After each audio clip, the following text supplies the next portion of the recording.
Comme on arrive en fin de journée, je fatigue et je me suis appuyée sur Maëlys et Théamana qui sont les deux larronnes du PRASER, le parcours régional de l'achat socialement et écologiquement responsable, pour essayer d'échanger avec des collectivités qui sont depuis plusieurs années engagées sur des SPASER, schémas de promotion des achats socialement et écologiquement responsables, pour un peu vous partager en tout cas dans la structuration de leur fonction achat responsable, comment l'ESS est intégré. Du coup, on va inviter nos intervenants. Virginie Licata qui est ici, la locale de l'étape. On a Didier et Émilie de la région Nouvelle-Aquitaine. Fabien, Marie-Estelle. Elle vient, Marie-Estelle? Et où? Ah, t'es là. Il y a cette chaise? Je prête ma chaise. Moi, je ne parle pas, je vous écoute.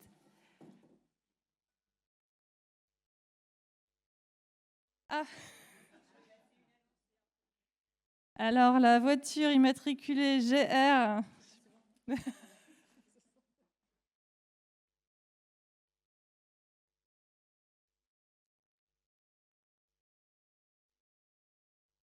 Ouais. Bonjour à tous. Merci beaucoup Anne de nous proposer d'animer cette table ronde pour cette fin de journée. Merci à vous d'être là. Aujourd'hui, on va parler SPASER, donc je ne pense pas que j'ai besoin de rappeler ce que c'est, on l'a bien dit. Je rappelle juste une dernière fois, parce que ça, c'est un petit plaisir que ça sort de la loi ESS. Donc, il y a une logique d'en parler ensemble cet après-midi. On vous a préparé quelques petites questions. Est-ce que chacun d'entre vous voulait bien vous présenter et présenter votre poste avant qu'on débute les petites questions? Marie-Estelle, je te laisse commencer. Oui, bonjour à toutes et à tous. Donc, Marie-Estelle Bourter, acheteuse experte en développement durable au sein de la direction des achats et de la commande publique de Bordeaux Métropole. Et on travaille aussi pour la ville de Bordeaux et le CCAS de Bordeaux. Fabien Billet, binôme de Marie-Estelle à Bordeaux Métropole, ville de Bordeaux CCAS. Et on est aussi en charge de la mise en œuvre du SPASER. Bonjour à tous et à toutes, c'est Émilie Patiès, je travaille à la région Nouvelle-Aquitaine, à la direction des achats et de la commande publique. J'ai en charge le pilotage de notre SPASER et l'animation de son volet environnemental. Bonjour à tous, Didier Ravelli de la direction économie sociale et solidaire de la région. Et je travaille donc avec Émilie sur le SPASER, mais sur le volet social, pour développer donc tout ce qui est action, enfin en tout cas considération sociale dans nos marchés. Bonjour à tous, Virginie Licata, nouvelle responsable de la cellule performance de l'achat public au département, en charge notamment du SPASER. Merci pour ces présentations. Alors peut-être juste préciser, vous entendez parler depuis le début du PRASER, le parcours régional des achats socialement et écologiquement responsables. Les collectivités ici présentes en font partie, Grand Poitiers aussi, mais on a déjà entendu Bastien Vernella, donc qui est bien au fait et qui a déjà bien le sujet ESS en main. Et donc, effectivement, on le sait, le SPASER, c'est un levier, un outil pour travailler le partenariat avec l'ESS. Et donc, ma première question, ça va être, dans le cadre de votre SPASER, comment est-ce que vous faites vivre l'axe ESS? Quelle partie y prend? Et du coup, je vais faire par échelle, région, département, comme ça je respecte là, Bordeaux. Et du coup, Émilie, si tu veux prendre la parole sur ce sujet. Oui, merci Théamana. Dans notre SPASER 1, je vous spoil un peu la suite, mais on est en train de réécrire le SPASER. Donc dans notre SPASER 1, je cite un axe qui est entièrement dédié à l'ESS, qui est soutenir l'économie sociale et solidaire et favoriser l'insertion sociale et professionnelle des publics en difficulté. C'est le deuxième axe de notre schéma. Après, celui qui vise à favoriser l'accès à la commande publique pour les très petites entreprises, entreprises de taille intermédiaire, petites et moyennes entreprises. Donc en fait, ça démontre vraiment la volonté et l'intérêt de la région pour soutenir l'économie sociale et solidaire et faire de la commande publique durable un levier en faveur de l'ESS, pour reprendre le mot du jour, j'ai l'impression. Peut-être un mot avant de passer la parole à Didier pour développer ce qu'on fait dans le cadre de cet axe. On voulait vous partager les chiffres 2024 que représente l'ESS pour la commande publique régionale. Donc, sur l'ensemble des marchés publics régionaux qui ont été attribués l'année dernière, 10% l'ont été à des structures de l'économie sociale et solidaire, ce qui représente au total près de 95 millions d'euros. Voilà, pour dire un peu l'effet d'entraînement qu'on peut avoir grâce à nos marchés. Et je passe la parole à Didier. dans le SPASER actuel, donc SPASER 1, sur le SS, c'est décliné en plusieurs thèmes. C'est développer, en tout cas, les achats en matière d'insertion, donc développer la clause d'insertion, les marchés réservés, etc. Également aussi développer les achats en matière de handicap, en faveur des structures du handicap, les entreprises adaptées, les ESAT, etc. Il y a toute la question aussi de la diversité. Et aussi, on a un axe qui porte sur expérimenter ce qui concerne la RSE. Donc ça, c'est le SPASER actuel. Donc effectivement, on développe des clauses d'insertion. Et sur le SS, c'est effectivement développer les marchés réservés. C'est aussi, effectivement, on parle du gré à gré, c'est important aussi. C'est vrai qu'on ne pense pas forcément du gré à gré. Et de manière un petit peu indirecte, on a aussi quand même la clause d'insertion qui permet de faire travailler aussi des structures d'insertion, même si ce n'est pas un achat direct, mais c'est de manière indirecte, parce que c'est les entreprises qui ont les marchés, mais qui ensuite ont recours à des structures d'insertion. Donc c'est un moyen aussi de créer des opportunités pour nos structures donc de l'IAE, essentiellement en tout cas pour la clause d'insertion. Et l'idée, c'est justement de faire en sorte qu'on ait un peu plus de structures aussi du handicap qui interviennent sur nos marchés. Voilà ce que je peux dire, en tout cas sur le SPASER. Et alors, du coup, Didier, parce que toi, tu fais partie du service ESS, on a beaucoup entendu parler tout à l'heure, enfin beaucoup, on a entendu parler du fait que réussir à travailler avec l'ESS, c'est aussi une question de transversalité. C'est comment est-ce que les différents services des collectivités collaborent. Et la région, c'est une grosse machine, donc c'est un gros travail. Et donc, toi, quand même, Didier, tu es là-dessus. Est-ce que tu peux nous en parler un petit peu? Comment est-ce que tu arrives à animer? Comment tu t'y prends, en fait, pour aller sensibiliser les services achats ou autres services, direction, etc. Alors, effectivement, je travaille au sein de la direction de l'économie sociale et solidaire. Et donc, en lien avec Émilie, qui est à la commande publique, par rapport au SPASER, effectivement, la région, c'est 12 départements. Bon, c'est pas grand-chose. Et donc, je suis tout seul pour gérer tout ça. Le travail, ça consiste effectivement à faire connaître ce que c'est. Alors, l'ESS, en tout cas, les considérations sociales et l'ESS, il y a tout ce travail d'acculturation.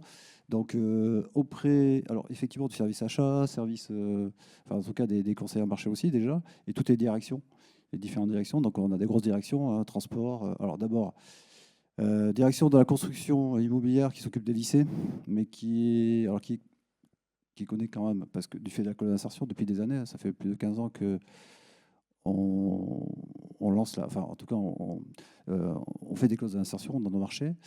Et après, voilà, on a les marchés de formation, enfin les directions de formation. Voilà, donc il y a tout ce travail, effectivement.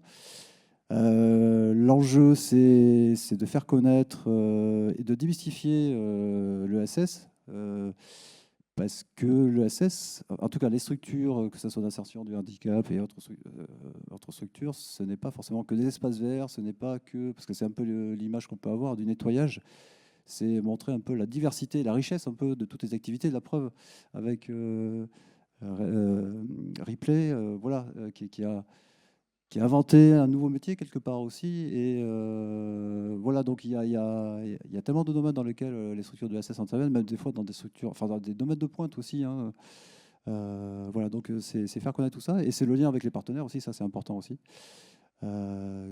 Puisque bon, ben voilà, on a besoin de vous aussi par moment pour vérifier un besoin et pour connaître l'existant, connaître l'offre de service aussi. L'actualité de tout ce qui se passe sur l'ESS, l'IAE, etc. Donc il y a tout ce travail.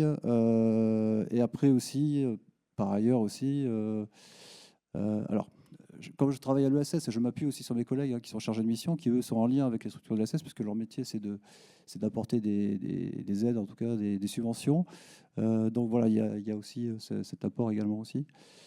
Et puis voilà, et puis après aussi il y a tout un travail de benchmarking aussi avec des homologues qui pareil aussi ont pu mettre en place des marchés réservés sur des structures avec des structures de l'ESS. Voilà, enfin, ce que je peux dire. Je peux compléter? Bien sûr. Merci. Pour avoir le retour, du coup, côté direction, accompagné par Didier, dans la direction des achats et de la commande publique de la région, on a un service achat à côté du service, de la sous-direction de qualité, sécurité des contrats et bâtimentaires. Donc vraiment un service constitué d'une équipe d'acheteuses et d'un acheteur. Et Didier, du coup, les accompagne sur leurs segments respectifs, puisque le service est structuré par segment d'achat clé pour la collectivité, à faire du sourcing. Donc ça, c'est un travail qui, au quotidien, mobilise beaucoup nos deux directions. Donc on voit pour le coup là la transversalité, ce que disait Didier, et ce qui a été dit précédemment, sans connaître l'offre de service. Enfin, c'est difficile au final. Enfin, on ne pourrait pas faire ça en tout cas. C'est primordial. Donc, voilà, juste en complément pour dire qu'il y a ce travail quotidien qui est fait. Avec une acheteuse d'ailleurs qui est ici. Travail d'équipe. Tout à fait. Merci beaucoup. Virginie, est-ce que tu veux du coup nous dire un mot sur le SPASER du département de la Gironde et l'axe ESS? Alors, le premier SPASER, le tout premier SPASER qui datait de 2017, était assez diffus, on va dire comme ça. Comme tous les premiers SPASER, on ne savait pas trop où on allait. Donc, on avait placé des axes, on avait placé des petites choses. Si vous l'avez lu ou si vous allez le feuilleter, vous verrez que le deuxième SPASER était nettement plus construit avec des ambitions, puis des axes, puis des chantiers. Donc ça, c'était une ambition aussi d'avoir de l'ESS, je dirais presque à tous les niveaux, parce qu'on ne s'était pas conditionné à un seul petit bout du SPASER. Finalement, si on le prend dans sa globalité, on voit, alors on a des indicateurs très spécifiques SPASER, mais on se rend compte que tous les chantiers contiennent une dimension finalement liée à l'ESS. D'accord, donc ce n'est pas un axe, c'est l'ESS est présent dans tous vos axes SPASER. Oui, okay. Si vous le regardez, on a des indicateurs. Chacun des axes. Typiquement, on peut avoir nombre de marchés attribués à des entreprises de l'ESS. Donc là, on retrouve l'ESS en direct. Mais sinon, on a les grands axes qui se retrouvent partout. Et petit spoiler, puisqu'on est en train, comme la région, de faire le bilan de notre SPASER et de préparer le prochain, on va avoir encore une nouvelle construction en partant de ce qu'est l'ESS et comment on peut décliner encore plus dans notre troisième SPASER. Super. N'hésitez pas à faire. Bon, et vous faites appel. Alors, c'est ça qui est peut-être à dire, mais ça va être pareil pour Bordeaux Métropole. Préciser que autant la région que le département de la Gironde, dans la réécriture du SPASER, ils font appel aux têtes de réseau, ils vont consulter. Et ça, c'est essentiel parce que, en fait, c'est ce qui fait que le SPASER, après, peut être réalisable et mis en place. Donc, merci pour ça. Et du coup, Bordeaux Métropole. Alors, pour Bordeaux Métropole et Ville de Bordeaux, puisqu'en fait, on pilote deux SPASER, nous, celui de la ville et de la métro, qui sont structurés de la même façon. Dans le cadre de l'axe 1, donc on est sur un premier axe qui est consacré à l'économie sociale et solidaire et à l'insertion par la commande publique. Dans le cadre de la première version du SPASER, parce qu'on est à la version 2, c'était déjà le cas. Pourquoi ça a été l'axe 1 ? Parce qu'en fait, on a capitalisé sur des actions qui ont été menées de longue date depuis 2009 par notre emblématique Moustapha El Ouajidi, notamment sur la clause d'insertion. Donc, on continue. Voilà, il y a déjà quelque chose d'emblématique qui était fait, donc il fallait le mettre en avant dans le cadre de l'axe 1 du SPASER.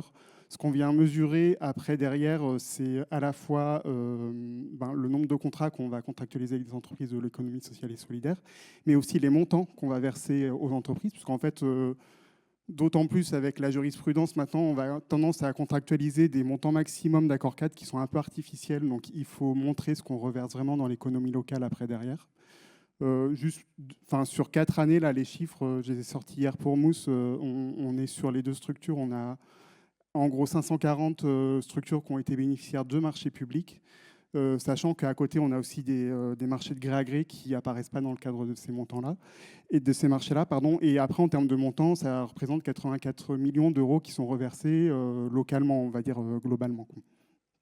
Donc, ce qui est assez satisfaisant pour nous, même si on est quand même loin des montants qu'on peut acheter à l'année, parce qu'on est sur des dépenses qui sont sur les deux structures à 700 millions d'euros par an. Donc on voit que ça reste marginal, mais c'est quelque chose qu'on essaye d'entraîner régulièrement et c'est des chiffres qui ont tendance à augmenter d'année en année, de par nos actions. Et après, pour nous, service achat, à travers la mise en œuvre du SPASER, faire connaître l'ESS, Donc on fait des rendez-vous d'affaires réguliers, les expressions ont été évoquées tout à l'heure. C'est être la porte d'entrée pour les structures de l'ESS de la métropole, sur cette grande nébuleuse que voilà, c'est difficile pour eux de voir comment sont structurés les services et les directions. Nous, on a une connaissance fine de l'organisation de notre structure, donc on vient en tant que porte d'entrée, après orienter vers la bonne personne, le bon service, la bonne direction. On vient faire connaître une solution. Parfois, ça arrive, il y a des besoins qui sont non satisfaits et pour le coup, on vient faire converger un besoin non satisfait avec une solution qui vient répondre à ce besoin-là. Et derrière, on peut avoir une contractualisation possible avec le service achat aussi qui peut venir en soutien ça nous arrive à Marie-Estelle et moi, de venir rédiger des clauses en faveur de l'ESS, mettre des critères d'attribution qui vont davantage aller vers des structures de l'ESS. Alors d'autant plus avec un forum mondial qui va arriver et la ville de Bordeaux qui organise cet événement-là. Donc on est cette année par exemple très sollicité sur la rédaction des marchés pour orienter vers l'ESS. Avec plus ou moins de succès, il faut le dire aussi. Il y a peut-être un point qu'on n'a pas encore abordé, mais c'est une spécificité de la métropole de Bordeaux et de la ville de Bordeaux, c'est la gouvernance aujourd'hui que vous mettez en place autour de ce SPASER-là, et notamment le fait d'être toujours en contact avec tous les partenaires. Tout le monde le fait aussi autour de cette table, mais via un copil. Est-ce que vous pouvez nous en dire un petit mot? Parce que c'est là aussi où vous affichez les chiffres et que vous les avez travaillés, notamment avec un service data. Donc c'est peut-être deux sujets qu'on pourrait aborder.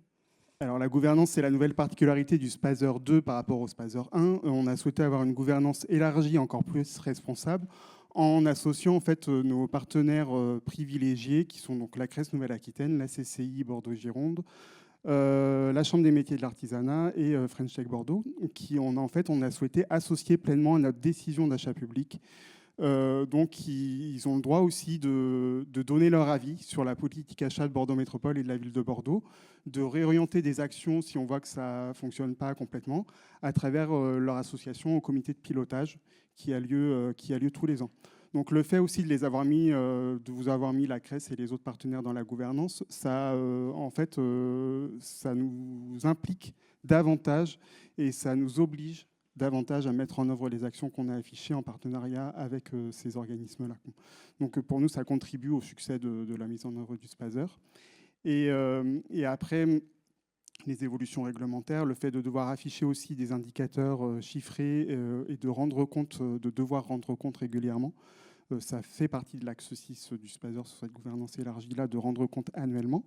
Là, par exemple, on a eu les 2 commissions finances cette semaine pour passage en conseil de métropole des bilans 2024 des 2 SPASER. Donc on rend compte de façon annuelle et publique, puisqu'en fait c'est des délibérations qui sont rendues, qui sont reversées en open data après derrière. On a souhaité organiser notre direction en créant un service qui vient traiter la donnée pour les achats et aussi pour les finances. Ils ont des compétences assez larges. Et en fait, il a fallu qu'on repense l'organisation de la Direction générale finances et commandes publiques avec l'apparition du SPASER, en créant un service de la donnée qui vient en fait tous les ans et tout au long de l'année améliorer notre process, parce qu'en fait, il y a quand même une démarche qualité si on veut générer de la donnée de qualité. Donc, ils ont amélioré les qualités saisies. Ils ont été chercher aussi les fichiers qui étaient les plus satisfaisants pour nous. Donc, notamment, en fait, ils ont été brosser un peu tous les fichiers qui pouvaient générer de la donnée. Ils se sont rendus compte que, par exemple, la base Sirène, c'était sûrement la base la plus adaptée pour nous. Avec la difficulté que la base Sirène, elle est presque trop complète. Donc, il faut arriver à savoir à l'intérieur ce qu'il faut traiter. Donc, eux, ils ont cette vision-là, ils ont cette spécialité-là pour nous. C'est quelque chose que nous, typiquement, en tant qu'acheteur, on ne pourrait pas faire. Et en fait, ils viennent qualifier les données qui sont saisies à travers les outils financiers comme achats et commandes publiques pour alimenter tous nos bilans annuels après derrière. Donc ça, voilà. Le SPASER est venu, peut-être une des particularités de la métropole, est venu bousculer notre organisation interne en créant un service, j'ai perdu le nom, data.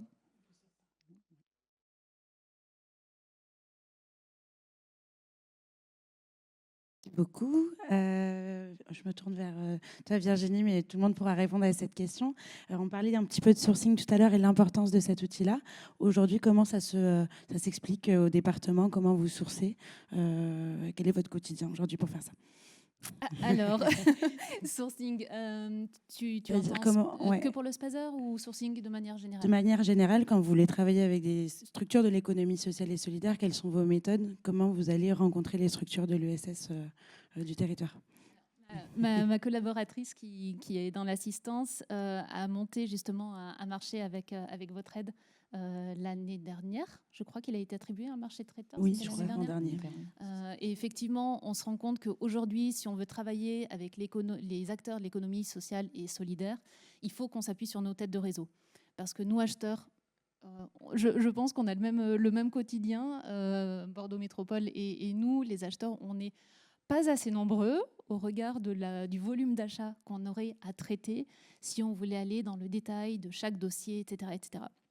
Donc clairement, votre présence, les têtes de réseau, je ne sais pas où est Anne, mais votre présence est vraiment hyper importante pour nous, puisque avec les espressos, par exemple, moi je sais que mon équipe et moi je suis trop récente pour avoir un avis, mais en tout état de cause, mon équipe est archi convaincue que la présence aux espressos des acteurs publics, des acheteurs publics et des opérateurs de l'ESS, c'est vraiment une plus-value incroyable pour le montage des dossiers.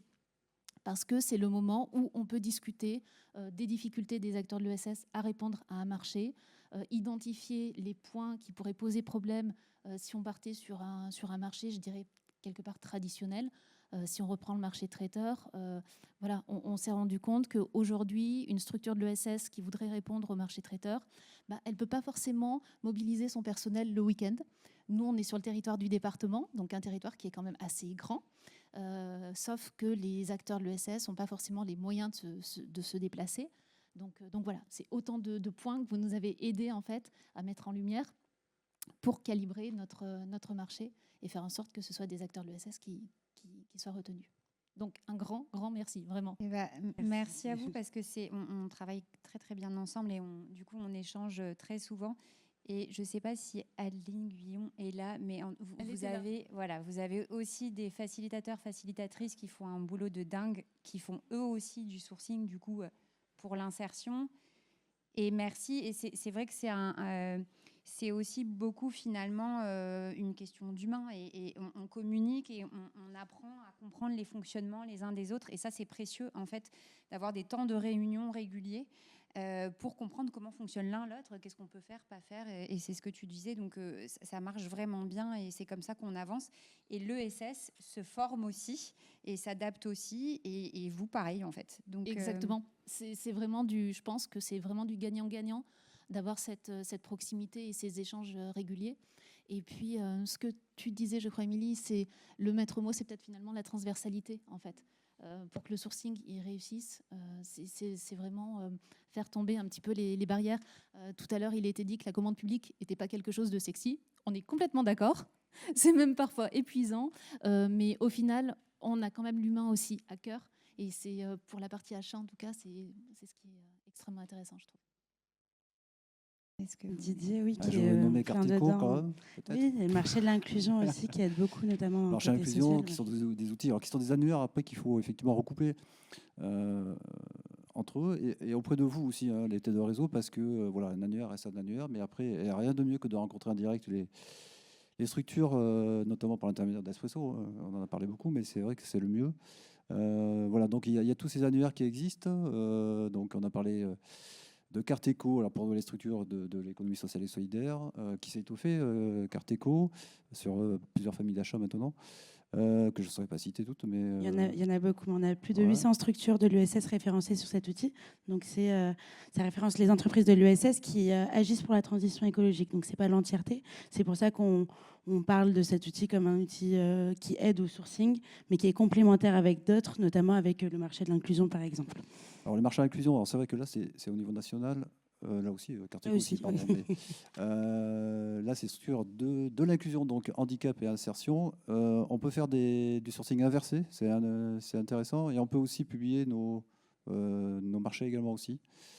Voilà. Et après, il y a aussi UNEA, enfin voilà, toutes les têtes de réseau, INAE, vous avez votre propre annuaire aussi. Donc moi, je recoupe un peu souvent parce que des fois, il y a des informations qui manquent sur certains annuaires. Enfin voilà.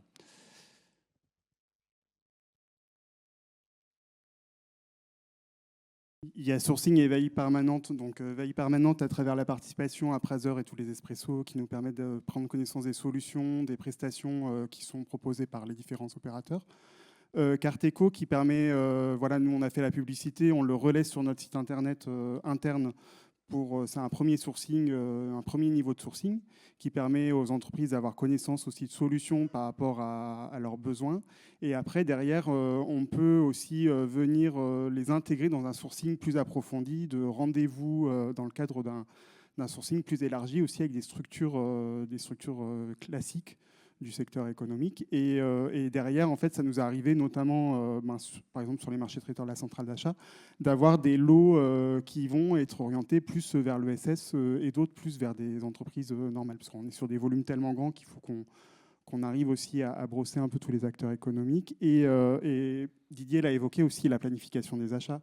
Nous, on a choisi aussi, dans le cadre de cette gouvernance élargie, de relayer la planification des achats sur les sites internet de nos partenaires institutionnels. Et pour le coup, moi, ça m'est déjà arrivé d'avoir des entreprises de l'ESS qui venaient s'interroger sur des prévisions de marché et qui voulaient en savoir un peu plus par rapport à un titre, un objet, qui sont parfois soit trop larges, soit ne veulent pas forcément dire grand-chose. Mais en tout cas, ils prennent connaissance d'un projet de marché à venir et on peut leur donner quelques petits compléments. Bien sûr, après, si on est dans la phase de rédaction du contrat, on ne pourra pas dire grand-chose parce qu'on va respecter l'égalité de traitement entre les candidats, mais on peut venir aussi donner des conseils par anticipation de la rédaction d'un marché.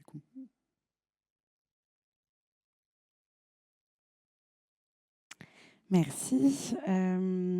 Peut-être après avoir parlé du premier Spazer, on va essayer de parler de la rédaction des prochains et peut-être les points d'amélioration que vous avez pu imaginer, que ce que vous allez modifier, et notamment pour mettre en avant justement ce fameux levier pour les acteurs de l'ESS.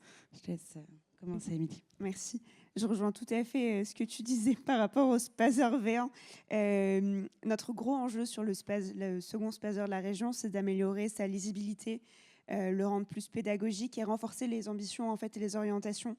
On aura la même structuration à peu près, 2 grandes orientations, ne serait-ce que pour, en interne, asseoir la place du Spazer comme déclinaison opérationnelle de notre feuille de route Néoterra, qui est la feuille de route en faveur des transitions sociales et environnementales, vraiment pour replacer ce schéma dans le corpus, on va dire, de la collectivité. Et affirmer son lien, son rôle de relais des autres politiques publiques transverses en matière de développement durable. On souhaite vraiment renforcer le rôle de la commande publique comme, oui c'est ça, levier, encore une fois, en faveur de la prise en compte de la santé environnementale, de la lutte contre la pollution plastique, de la préservation de la biodiversité. On en a parlé ce matin avec l'AMI, du coup, la région donc, cofinance l'AMI portée par 3R et la DACP, donc ma direction, on est l'appui technique commande publique. Et d'ailleurs, la métropole et lauréate fait partie de l'AMI. Enfin, voilà, on aura notre VADEMECOM et la prise en compte de ces enjeux grâce à cette AMI.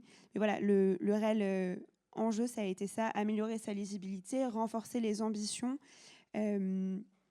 mieux structurer même le Spazer où effectivement on avait 3 axes, je vous ai cité celui de l'ESS tout à l'heure, 6 ambitions qui au final se regroupaient un peu. Là l'idée c'est vraiment de spécifier, de dire bah, voilà, dans tel axe par exemple accélérer les transitions sociales sous réserve, je le dis parce qu'on est en cours de réécriture, des ajustements de notre comité de suivi bien sûr. En tout cas, si ça reste comme on a pu proposer, ce sera accélérer les transitions sociales. Et du coup, on aura orientation générale, accélérer les transitions sociales et après un objectif avec des plans d'action, le cas échéant, sur des sujets en particulier. Donc, on va vraiment avoir cette articulation qu'on va préciser, améliorer. Et au-delà de ça, parce qu'on est en plein dedans, aujourd'hui, on décline les orientations générales qui ont été construites grâce à des concertations. Et c'est ce que disait Théa Mana. On a pu rencontrer l'INAE, la CRES, 3R, le ministère de la Justice, le coordinateur et la coordinatrice des structures facilitatrices, échelle nationale, régionale, je sais plus, régional de Nouvelle-Aquitaine du coup. Donc on a eu ce grand travail de concertation pour définir ces orientations. Et aujourd'hui, on vient décliner ces orientations générales dans des feuilles de route pour les principaux segments d'achat. Donc là, on est en pleine concertation de nos directions opérationnelles. Je pense par exemple à une feuille de route qui sera dédiée à l'achat d'équipements numériques, à la construction et la rénovation durable, ou encore au patrimoine moyens généraux, pour n'en citer que 3. On a aussi le transport routier de voyageurs. Enfin, bon, voilà, on couvre nos principaux segments d'achat. Et là, tout l'enjeu est aussi d'assurer la place de l'ESS dans ces feuilles de route, en affinant pour chaque feuille de route, chaque segment d'achat, la place de l'ESS. Donc c'est vraiment ça, on vient interroger cette place-là pour chaque segment d'achat. Et je pense que je vous ai dit tout ce que je voulais. Avec un enjeu aussi, qui n'apparaissait pas, ou peu, en tout cas pas de manière aussi affirmée. Dans notre Spazer 2, on a un réel enjeu de sensibilisation, d'acculturation des services pour développer vraiment une culture interne à l'achat durable et donc sur l'ESS aussi, bien sûr. Voilà ce que je peux vous dire. Pour compléter, alors, sur la question justement où se situe l'ESS dans le Spazer 2, donc effectivement, c'est déjà dans l'enjeu accélérer les transitions sociales. On a 2 axes. Un justement qui porte sur comment développer, comment faire en sorte que les achats puissent favoriser les structures inclusives et de l'ESS. Voilà, inclusive, donc on a scindé un peu comme ça. Pour que ça soit plus clair aussi, parce qu'il y a aussi cette question aussi de sens aussi. ESS, ça englobe un peu toutes les structures, donc inclusive, handicap et insertion, et structure ESS, les coopératives, les mutuelles dont on a parlé tout à l'heure, les fondations, etc., associations. Donc 2 axes. Ce premier où vraiment là on a l'effort, enfin en tout cas on a la volonté de mettre en place des mesures en faveur des structures de l'ESS. Donc c'est déjà dans les enjeux, c'est repérer tous les domaines d'activité qui peuvent être des opportunités pour les structures de l'ESS. Et c'est utiliser tous les différents leviers dont on a parlé tout à l'heure, effectivement, les marchés réservés, le gré à gré, etc. etc. Voilà. Et donc il y a un 2e axe, mais là c'est justement pour diversifier toutes les autres considérations sociales, mais on retrouve un peu moins l'ESS. J'y pense maintenant et après j'arrête. On a... Oui, je suis assez spécialiste en je pense à un truc après. On a parlé de l'axe accélérer les transitions sociales. On aura aussi un axe en lien avec le volet économique du Spazer, bien sûr, de manière assez classique. Et donc, dans le Spazer 1, je vous disais tout à l'heure le premier axe, c'est favoriser l'accès à la commande publique régionale des très petites entreprises de taille intermédiaire. Et petites et moyennes entreprises, je crois que c'est celle qui me reste, à la commande publique régionale. Demain, toujours sous réserve des ajustements du comité de suivi, on aura aussi les entreprises de l'économie sociale et solidaire qui seront affichées. Donc on affirme aussi cette ambition d'accès à la commande publique des structures ESS. Voilà. Super. Alors, peut-être, Virginie, en fait, on est en train de regarder le timing, donc peut-être qu'on peut coupler, faire une question double. Donc, tu nous en as un petit peu parlé déjà par rapport au Spazer 1, Spazer 2, les modifications qu'il va y avoir. Peut-être si tu peux, du coup, fort de cette expérience Spazer 1, on a pas mal d'acheteurs ici. Est-ce que, justement, il y a un conseil, un truc que vous gardez en tête pour le Spazer 2 en disant pour améliorer, il faut vraiment qu'on mette ça en place. L'expérience du Spazer 1, c'est quoi qu'on retient vraiment pour travailler davantage avec l'ESS? Alors nous, c'est Spazer 2 la leçon, parce qu'on est en train de préparer notre Spazer 3. Waouh, ok. Et oui.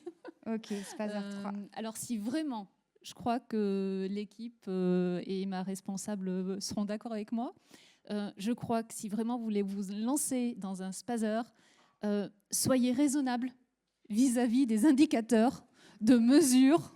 Vous partagez voilà. Je me souviens à l'époque, dans une autre vie, j'avais échangé avec la région Île-de-France et les acheteurs de la région Île-de-France sur leur Spazer.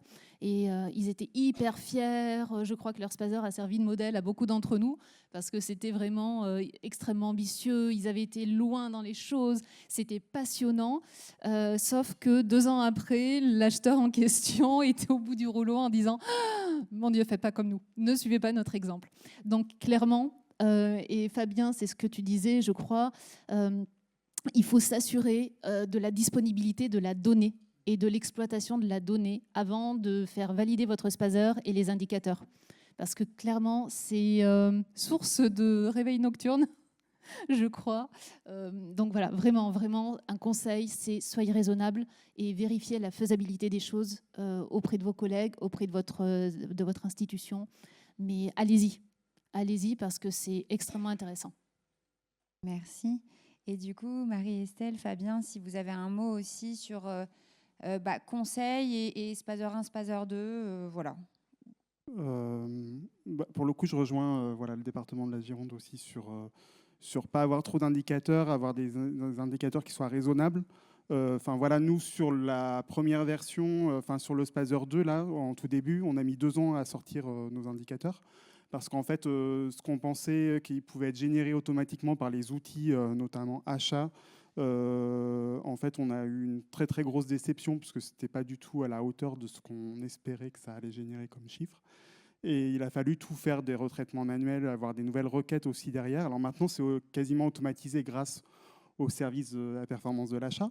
Donc, ils nous génèrent ça en 15 jours. En début d'année, c'est hyper facile. Mais en tout cas, il y a quand même eu tout un process, une mise en place pour pouvoir générer les indicateurs derrière. Donc, oui, sur la version 3, il faudra on va peut-être revoir aussi les indicateurs, le nombre d'indicateurs à la baisse.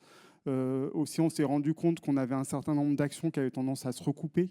Donc finalement, sur une action, on vient mesurer ou finalement, ça remplit les mêmes objectifs. Donc au lieu d'avoir 3 actions, on pourrait plutôt en avoir qu'une seule. Ça donne plus de lisibilité aussi au schéma. Et après, on vient mesurer ça aussi avec peut-être un seul indicateur au lieu d'en avoir 3. Enfin, il y a des choses un peu comme ça à réfléchir. Et sinon, je pense qu'on va rester sur les mêmes ambitions qu'on a aujourd'hui et essayer d'être un peu plus ambitieux sur certaines actions sur lesquelles on a du succès aujourd'hui. Super. Et du coup, un conseil Marie-Estelle, tu voulais rajouter quelque chose? Non, ça va. Et Didier ou Émilie, du coup, un petit conseil pour les collègues Entre Spazer 1, Spazer 2, je rejoins ce qui a été dit, en fait, vraiment cette question. On parle d'indicateur SMART, souvent ça fait sourire parce que c'est encore un acronyme parmi d'autres. Je trouve que c'est juste se dire, OK, qu'est-ce qui est atteignable, réaliste, s'assurer effectivement de la disponibilité des outils, identifier qui pilote la donnée. Nous, ce qu'on a fait pour le Spazer 1 déjà, et que là on reproduit pour le Spazer 2, on s'appuie sur les indicateurs qui sont déjà en fait suivis par les directions plutôt que de créer encore un nouvel indicateur. Déjà qu'on arrive avec notre casquette Spazer, on leur demande une collecte de données supplémentaires. L'idée, c'était de valoriser ce qui était déjà existant, bien sûr en s'assurant de la pertinence par rapport à nos objectifs. On voit que ça fonctionne en fait parce que notre action, elle est guidée par la même chose. Là, encore une fois, la feuille de route en faveur des transitions Néo-Terra. Donc, on s'appuie sur l'existant et ça fonctionne. Et parfois, on va plus loin parce qu'on se rend compte qu'on a la possibilité, parce que les outils évoluent, nous permettent d'avoir de nouvelles données. Mais ouais, en tout cas, je rejoins ce qu'ont dit mes collègues. Indicateur raisonnable, atteignable Oui. Et Didier? Oui, je comprends. Oui, tout à fait. La question des indicateurs, ça, on l'avait en tête depuis longtemps. Enfin, je me souviens, je crois que c'était Métropole qui avait témoigné au début quand on est arrivé il y a 3 ans. C'était de dire justement, vous perdez pas dans le nombre d'indicateurs parce qu'après derrière il faut les remplir. Et donc ça, on l'avait en tête. Et après, c'est avoir des objectifs clairs effectivement dans le spazer. Ça me paraît important aussi. Voilà. Je parle que pour ma partie sociale en tout cas. Merci. Il nous reste. Je crois qu'on est super bon niveau timing. Même 1 minute pour des questions ou pas? Ou c'est avant? S'il y a des questions pour nos intervenants. Oui.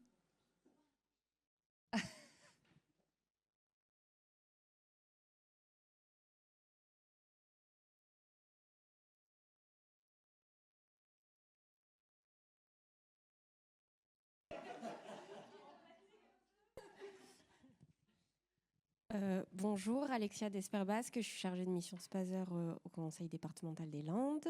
J'ai une petite question. Vous parlez de marché réservé depuis le début de cet après-midi, mais est-ce que c'est marché réservé IAE, handicap, les deux, ou marché réservé ESS? Parce que les marchés réservés ESS sont très contraints quand même par le Code de la commande publique, et on voudrait savoir comment vous faites pour faire des marchés réservés juste ESS, pas IAE handicap, juste ESS. Et si vous en faites. Bon ben voilà. Y a-t-il un acheteur public dans la salle qui a déjà passé un marché réservé ESS? Non, c'est normal, il y a trop de contraintes. C'était question piège. Non, on passe pas de marché réservé ESS, c'est justement ce que je disais pour essayer de contrecarrer, parce qu'il y a trop de contraintes. Voilà, on est sur des segments d'achat qui sont très restreints. Ça va être de venir travailler le cahier des charges pour essayer de l'orienter davantage vers un secteur ESS, quoi. Et ce que je disais, parfois ça fonctionne, parfois on a aussi eu des déconvenues, même en essayant de travailler, d'orienter vers l'ESS. Non, effectivement. Alors, c'est la difficulté pour les marchés réservés des structures ESS proprement dites, donc les coopératives, associations, etc., où le code de la commande publique restreint, comme on l'a dit tout à l'heure, certaines familles d'achat. Donc non, effectivement, mais on s'est aperçu quand même justement en faisant ce travail de bilan, en croisant nos titulaires et avec les structures ESS, qu'il y a quand même des structures ESS qui répondent au marché, en animation par exemple, j'ai cet exemple-là, ou des études aussi, ou des choses comme ça. Ça n'empêche pas, mais voilà. En tout cas, c'est vrai qu'on n'a pas de solution miracle à te donner aujourd'hui, Alexa, parce que nous aussi on la recherche. Voilà. Je fais juste petite parenthèse, elle est partie Caroline, mais on peut aussi depuis peu réserver des marchés aux structures qui emploient des personnes détenues. Parler insertion, insertion, handicap et personnes détenues. Oui, tout à fait. Et c'est ce que, il y a effectivement tout le travail, la définition autour du besoin qui nous permet grâce au sourcing aussi, identifier quelles sont les structures en mesure de répondre à notre besoin sur le territoire. L'allotissement, c'est tous les leviers en fait qui permettent d'assurer l'accessibilité à la commande publique aux petites entreprises, associations, entreprises de l'ESS. Voilà. On a d'autres leviers effectivement que les marchés réservés pour travailler avec ces structures. Et heureusement, mais on a l'espoir que ça change, non? Oui, voilà, il y a la révision des directives européennes en cours. On verra. Oui, sur la partie marché réservé ESS, il me faut un micro de plus, on a une question là-haut. Sur la partie marché réservé ESS, j'ai rigolé, j'ai dit qui en a passé. En réalité, je crois qu'il y a très peu, il y en a quelques-uns qui sont passés, mais il y a vraiment trop de mesures restrictives pour pouvoir en passer. Donc voilà, le dispositif existe, mais il est très faiblement mobilisé parce que très contraint. On travaille quand même avec notre petit groupe de travail. Ce sera progressivement la partie finale avec Aude, avec le GCF dans le groupe de travail commande publique. On parle de ces dispositifs et de voilà, qu'est-ce qui nous freine aussi pour contractualiser avec l'ESS. Donc voilà. Et Caroline est là. Donc j'ai parlé de toi, tu n'étais pas là, mais juste au moment où on parle de ton sujet, tu n'es pas là. Mais bon. Voilà, si vous voulez vous intéresser au sujet du marché réservé pénitentiaire, vous avez Caroline Pratt du ministère de la Justice qui est avec nous. Juste une petite précision. Alors effectivement, au-delà des marchés réservés ESS, il y a les marchés d'insertion et de qualification dont on n'a pas parlé et qu'on aime beaucoup au département, que je soutiens au sein de la D2I chez nous et qui permettent quand même une orientation vraiment très importante vers les structures de l'ESS. Donc c'est un marché auquel on ne pense pas beaucoup, mais qui est vraiment porteur pour le coup pour les structures d'insertion. Je pense aux AI notamment, qui bossent beaucoup sur ces marchés-là, et aux ACI. Donc voilà, il y a aussi cette perspective-là. Merci beaucoup à nos animatrices et à nos intervenants. Bravo.